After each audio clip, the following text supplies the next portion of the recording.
आपण सर्वजण इथे खरं तर ही दुःखद घटना याच ठिकाणी घडली आणि म्हणूनच आपण या ठिकाणी आज कॅन्डल मार्च करायचं आपण ठरवलं आणि आपण सगळेजण इथं उपस्थित झाले। खरं तर मला याच्यात खूप आनंद वाटला या दुःखी कुटुंबाला आधार देण्यासाठी।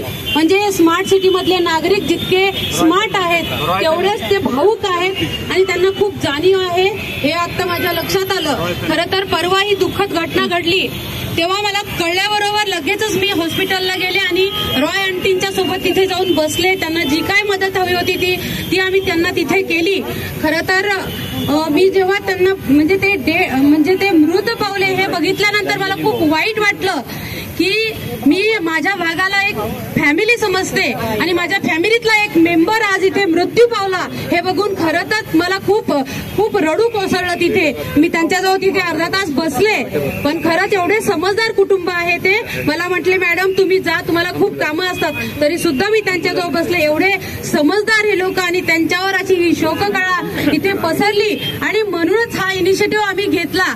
नागरिक संतप्त आहेत, नागरिक घाबरलेले आहेत माझ्या भागातले आणि त्यांच्या भावना व्यक्त करण्यासाठी आम्ही हा इथे इनिशिएटिव्ह घेऊन आपण इथे कॅन्डल मार्च करण्याचं आपण इथे ठरवलं। खरं तर आंटींना मी या निमित्तानं सांगू इच्छिते की आंटी तुम्ही एकट्या नाहीये, मी तुमची मुलगी आहे आणि हा सगळा औंध हे तुमचा परिवार आहे। त्यामुळे याच्यानंतर तुम्हाला काळजी करण्याची गरज नाही आणि यानंतर अशी कुठली घटना घडणार नाही याची जबाबदारी आम्ही स्वतः घेतो अशी तुम्हाला शाश्वती या ठिकाणी देते।